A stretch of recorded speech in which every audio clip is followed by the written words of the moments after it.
So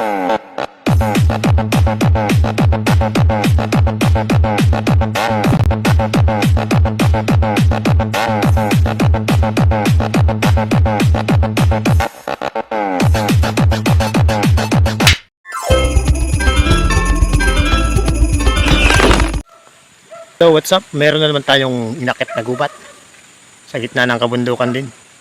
Ay may pupuntahan na dito sa Bicol na Paracabud ating pupuntahan.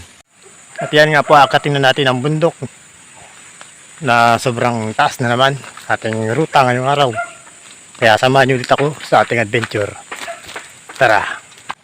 Dito sa kagubatan na to, na kung saan ay may isang gilingan ng bato na may lamang ginto, dito sa kagitnaan ng kabundukan, ay akin niyang sinadya at pinuntahan. Kahit medyo may kalayuan at ang araw ay may katirikan. Kaya ayan, akin nang isinasalang ang bato sa sako na may lamang ginto dito sa gilingan. Kaya tara, sama-sama nating panoorin ang kung paano magproseso ng ginto sa gilingan. At kung bago ka pa lamang sa aking channel, ay huwag mo namang kalimutang mag-subscribe, mag-like at i-click ang notification bell para updated ka sa mga katulad nitong video. So ayan, akin na ngang tatakpan ang gilingan na drum na aking sinalangan ng gintong siyang ating pagkukunan. Kaya ayan, tapos na ang ating takpan at ito'y ating muling paiikutan upang madurog ang ating batong inilaman. Oras at pagod ang ating inilaan upang ang ating hangad ay ating mapagtagumpayan. Kaya tara, sama-sama nating saksihan kung paano magproseso ng ginto sa gilingan. At itong ang kalamansi ay ating kailangan upang hindi mag-alinlangan. Asuging ilalagay ay hindi mababawasan. Ito nga ay aking tinatapak-tapakan upang ang katas ay magsilabasan. At sa bandang huli ating pipigaan. At teka, ito yatang nasa likod ko sa akin ay nagagapuhan.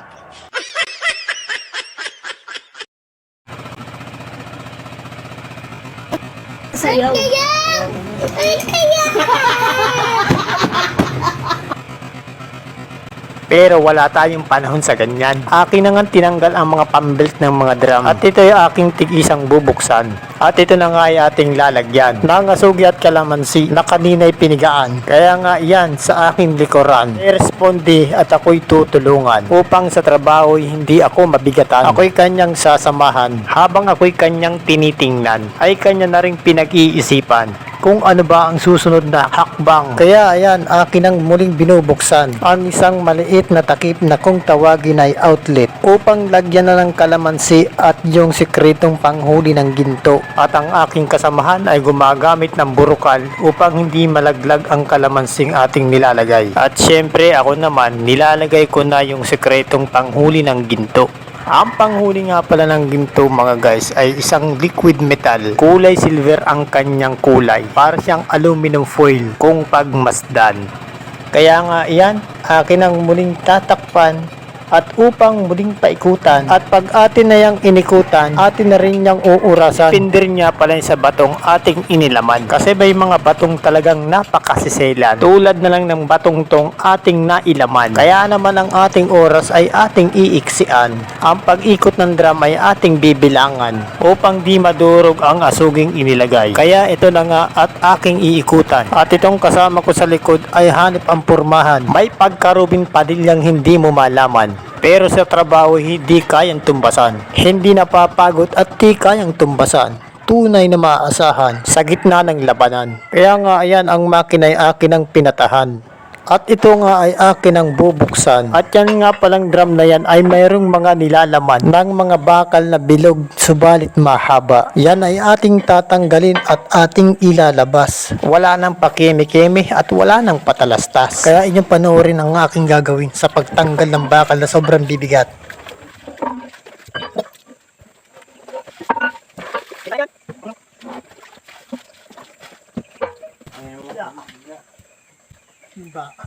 At pagkatapos niyan ay meron pang isa. Ganun din ang proseso at walang pagkakaiba.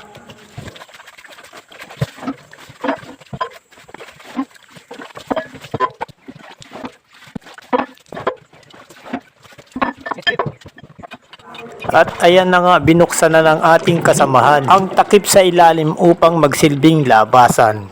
At ganyan na nga po ang itsura ng ating batong giniling. Para siyang putik at animoy tunaw na ice cream na kung titingnan ay parang ang sarap kainin. O sa tunaw na chocolate ay nahahawig din. At ang laman ng drum na yan ay ating sasairin. At syempre ang kailangan ay tubig pa rin. At ang loob ng drum ating sisilipin. Natitirang laman ating uubusin. Walang ititira at ating sasairin. Kalinisan ng drum ating sisiguraduhin upang walang matira kahit na konting buhangin. At sa wakas ay naubos na rin. Inilabas na bakal, ibabalik pa din. Kahit na mabibigat ay aking kakayanin. Upang sa susunod na mga isasalang ay ito'y kakailanganin. Baliwala yan sa kumakain ng kanin. At sa wakas ang mga rad ay naibalik na rin. Tinunaw na bato ay atin namang papatnawin. At ang dalawang laman ng timba ay aking papabirikin. Pero bago yan ay ating munang papauntiin. Upang mapabilis ay ating sasaksyonin. Upang tumalsik o lumipad ang kaunting buhangin. Upang matira lamang ay yung ating asuging panghuli ng ginto. At syempre, meron pa rin yung kaunting buhangin. At yung matitira, atin ang pabibirikin. Ang laman ng timba ay ating pauuntiin. Dahil kapag maraming pabibirikin, sa likod ay masakit din. Ang magpabirik ay hindi biro dahil para itong nakayuko. Di man umaabot ng maghapon pero kailangang mag-ingat at huwag matapon. Ang pagigiling ay maraming proseso. Kaya ang kailangan ay marunong ka rito. At ang mga hakbang ay sigurado. At kailangan ang kilos ay klarado. Kaya ito, panoorin natin kung paano.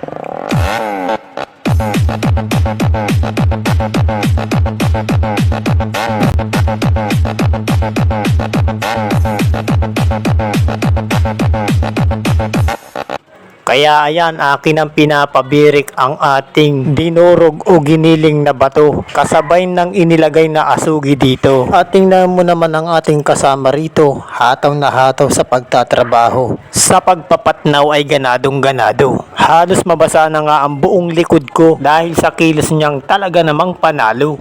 At dahil nga pagod na ako sa kaka-voice over, papapalit na ako sa aking kasama sa pagbo-voice over dahil namamalat na ako. Hello guys, ngayon po ang pagpaproseso kung paano uliin ang ginto. Ayan po. Ayan po ay naroon, masugi na po. Masugi na yun.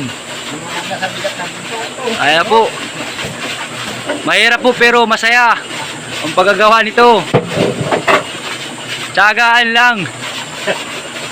Ayan po ang ating master of the day. Hello vlog, welcome to my guys. No, yan. Extra lang po ako. Ito po yung pinaka talagang ano. Ayan po, gasalang pa yan. Welcome to my guys, hello vlog. Pakipalo na lang po sa kapag-share.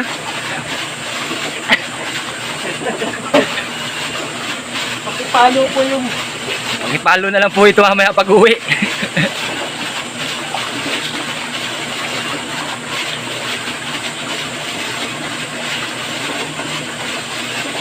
Pirates na, no?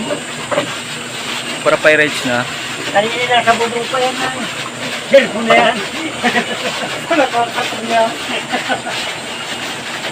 Kaya mo yan ha, dyan sa ilalim ng pabirikan. Binablog dito. Ay, laki pa. Ayan o, nagkaroon lang po ng bubuing po. Diyan makikita po ang galing ng isang operator kung paano buuin ng asuging nadurog o tinatawag na nagbubble gum. Para pirates sa yan. Laki ng asuli na, pamina.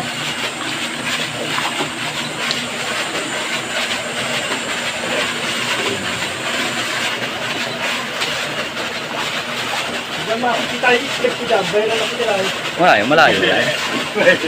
Baba ka, kikita ka na nun.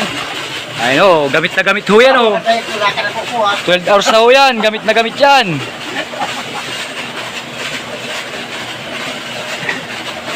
Kahit pawisan po yan, magkakapi pa yan. Ayan po, mga ikot ng pabirik natin ay Wala mo nagkadurog-turo.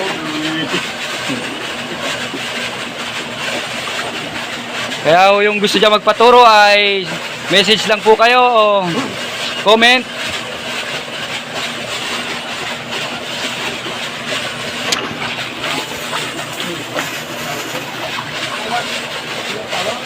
Tawag yata, tawag.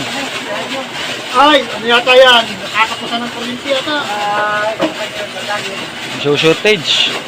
Napukus Ay, na. saan? Nagbalik kaya sugi na. Ayos na po, nabuo na po ang asugi. Naproseso na po. Oo, ilalagay na ho dun. Wow. Yun.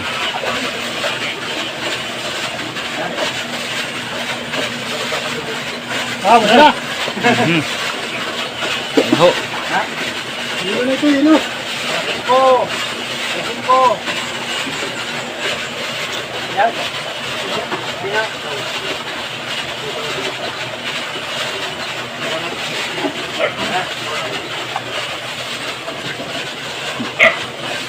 At yun nga mga guys, no? Wala nang buhangin ang ating nasa pabirik. Kaya itong asugi na ito ay ating namang yeyeluhan upang mahuli ang mga ilang ginto. Tuloy mo na yan. Hindi ka aliwanan, di ba ako nito? Lagi di aliwan, di kan? Takpan muna natin. Okay, pause. Yan. Chum. Ang pinagpaguran o pinaglibangan. Dito tayo sa kabilang side para kitang-kita. Yan. Para di tayo mangalay, mga kaibigan. Pukusan ho natin ang pagpapiga. Marami hong klase ng pagpiga eh. Mayroong medyo dandahan. Sa sobrang lamig kasi po ay malamig talaga yan. Lalo na kung may asin yan. No, pawis-pawisan ho yan oh. Pagpipiga lang po.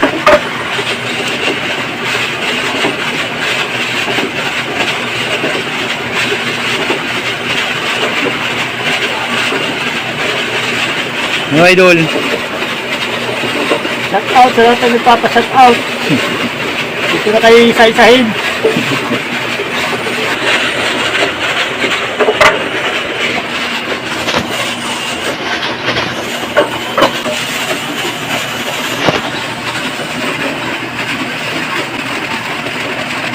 Ngayon, Iwan.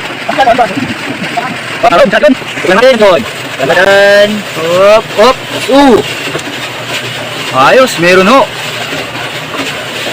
Yan ho ang kanyang pinagpagurang ngayong araw. Yeah. Mga ilangin na kaya idol yan. May sandaan yan, sa kilo yan. May isang kilo yan. Ah, malaking halaga na pala yan. Kaya mo kabili ng bahay at lupa, karabaw at baka. Kaya ho dyan, yung gusto maka-experience ho, message lang ho kayo. Asan ha?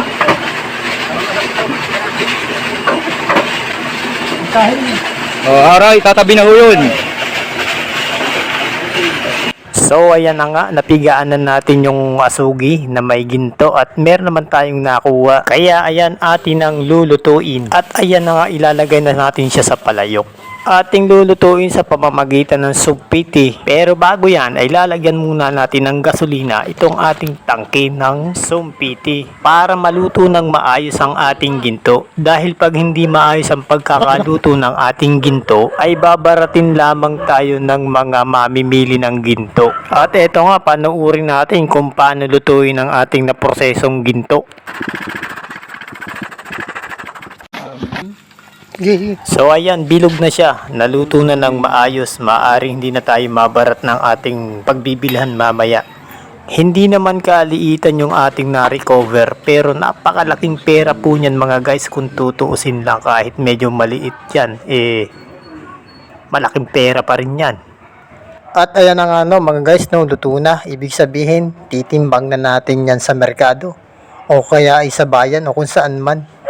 tara samahan nyo kami sa pagbebiyahe. Medyo nakakahilo kasi aalog-alog ang ating sinasakyan. Hindi naman kalayuan o katagalan ang ating pagbebiyahe. Napakainting oras lang naman ang ilalaan natin para magbiyahe. At ayan na nga, nakikita na natin ang simbahan ng ating pinakamamahal na bayan. Ibig sabihin ay naglalalapit na tayo sa ating pipisaran.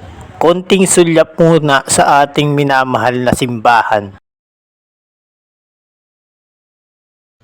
At ayan, nakarating na rin tayo sa pisaran ng ginto. At dito nga sa pisaran ay may mga tinda silang mga gamit sa pagluluto ng ginto.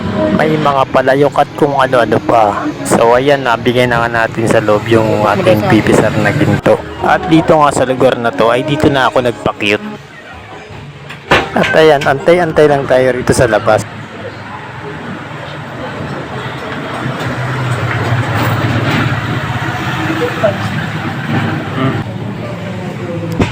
At ayun nga, inabot na yung resibo ng ating ginto.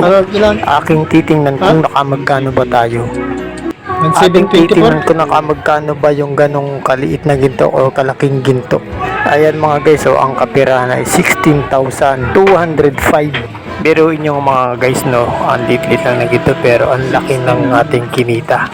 Ayan, nakalagay pa siya sa isang maliit na envelope o sobre. Eh di paano, ayan, cash out na tayo.